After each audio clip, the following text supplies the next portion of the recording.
Assalamualaikum warahmatullahi wabarakatuh. Sahabat-sahabat saya, obrolan pagi ini saya ingin menyampaikan cara bagaimana membangun kekuatan internal komunikasi. Membangun internal komunikasi yang kuat. Kenapa sangat kita perlukan? Kenapa sangat diperlukan? Bukan diperlukan lagi. Kenapa sangat amat diperlukan membangun kekuatan internal komunikasi? Karena kalau kita tidak memiliki kekuatan internal komunikasi, kita nggak akan punya kekuatan eksternal komunikasi. Kita telah sepaham bahwa tugas pokok wajib harus dilakukan manajer adalah mensupervisi anggota tim, mensupervisi anak buah. Manajer melakukan supervisi dengan melakukan aksi manajemen. Aksi manajemen yang dilakukan adalah menggerakkan anak buah, mengaktifkan anggota tim dalam suatu pekerjaan untuk mencapai objektif dengan memberikan direction. Artinya direction, arah, petunjuk, panduan, dan memberikan kontrol, pengawasan, mitigasi terhadap proses pekerjaan, tahapan-tahapan, dan hasil pekerjaan. Dengan kepemimpinan yang kuat. Arti kepemimpinan yang kuat itu seseorang mampu mempengaruhi perilaku anak buah dari tidak produktif menjadi sangat produktif dengan kekuatan komunikasi atau the power of komunikasi. Oleh sebab itu, kita harus memahami betul bagaimana kita bisa membangun the power of communication. Hanya dua strategi di dalam kepemimpinan untuk membangun the power of communication. Yang pertama adalah dengan strategi komunikasi otokratik. Yang kedua dengan strategi komunikasi demokratik. Ini dilakukan untuk terciptanya pemahaman dan persepsi yang sama antara kita dengan anak buah, antara kita dengan orang lain. Kalau kita bicara komunikasi, sahabat-sahabat, adalah proses di mana kita memahami dan dipahami oleh orang lain. Itu adalah komunikasi.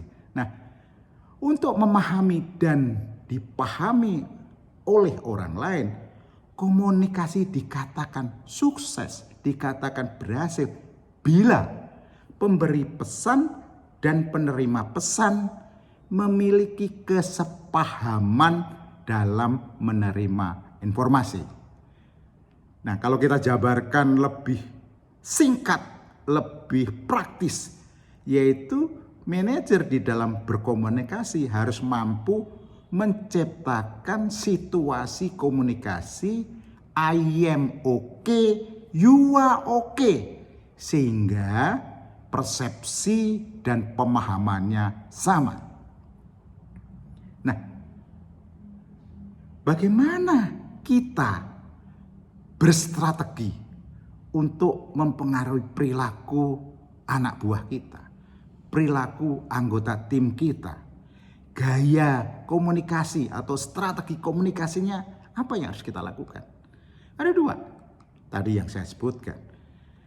Gaya atau strategi komunikasi otokratik yang saya anonimkan dengan gaya kepemimpinan Kim Jong-un, yaitu one way communication. Yang kedua, gaya kepemimpinan demokratik yang saya asosiasikan dengan Nelson Mandela, yaitu two-way communication. Teman-teman, otokratik dan demokratik strategi komunikasi dua-duanya baik. Dua-duanya baik, tergantung kepada siapa. Strategi itu dipakai untuk berkomunikasi, untuk meningkatkan pemahaman dan persepsi yang sama.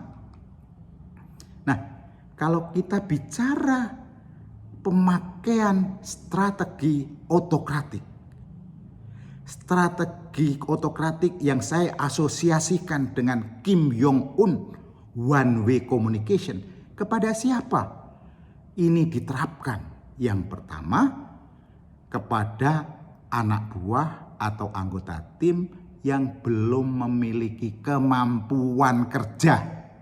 Belum memiliki kemampuan kerja, artinya belum punya pengetahuan, belum punya keterampilan, pengalaman, dan kemampuan kerja. Yang kedua, kepada anggota tim kita atau anak buah kita yang telah memiliki kemampuan kerja tetapi tidak disiplin, pakai otokratik. Males, pakai otokratik. Banyak alasan, pakai otokratik. Diberikan tugas sering gagal, pakai otokratik. Jangan pakai demokratik. Yang ketiga, strategi komunikasi otokratik itu dipakai dalam keadaan kedaruratan, dalam keadaan perubahan organisasi. Karena nggak perlu two-way communication dalam keadaan darurat dan perubahan organisasi. Karena itu untuk mencapai goal Anda, agar tercapai objektifnya. Nah, bagaimana caranya penerapan strategi otokratik? Pertama, strategi otokratik itu Anda melakukan komunikasi satu arah. Yang kedua, memberikan instruksi secara jelas, terukur, dan tertulis. Nomor 2. Nomor 3 adalah memberikan contoh pelaksanaannya sampai dia paham 100%. Yang keempat, diberikan aturan main yang dapat dipahami dengan jelas, apa yang harus dilakukan, bagaimana melakukan, kapan dilakukan, kepada siapa dilakukan, di mana harus dilakukan. Dan kepada orang-orang ini, kalau Anda memakai strategi otokratik, harus memiliki pengawasan yang ketat dalam supervisi, atau yang saya istilahkan dengan close supervisi. Itu caranya. Nah, bagaimana gaya komunikasi demokratik yang atau saya asosiasikan Nelson Mandela? Kepada siapa dilakukan? Anak buah yang telah memiliki kemampuan bekerja dan berhasil melakukan pekerjaan. Itu demokratik. Anak buah yang telah memiliki rasa percaya diri dan motivasi. Itu pakai demokratik, jangan pakai otokratik. Nah, bagaimana cara komunikasinya, sahabat-sahabat? Strateginya, komunikasinya dua arah. Yang kedua, pancing dengan pertanyaan, kemudian dengarkan dengan seksama, catat dan rekam apa yang telah dikerjakan untuk analisis. Jika telah ada yang berhasil sempurna yang dilakukan, berikan support dan penghargaan.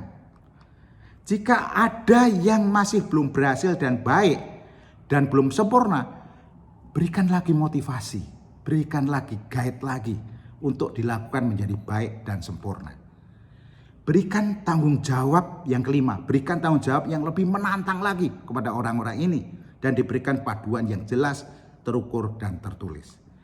Orang-orang ini diikut sertakan dan dilibatkan dalam proses pengambil keputusan. Jadi sahabat, mengenai manajemen atau manajer supervisi ini, sebagai manajer yang handal harus mampu melakukan strategi komunikasi dengan mensupervisi dengan benar, jelas, sederhana, terukur, tertulis dan mudah dipahami agar tidak ada dusta di antara dengan dua konsep strategi. Strategi otokratik dan strategi demokratik. Silahkan Anda praktekkan. Wassalamualaikum warahmatullahi wabarakatuh.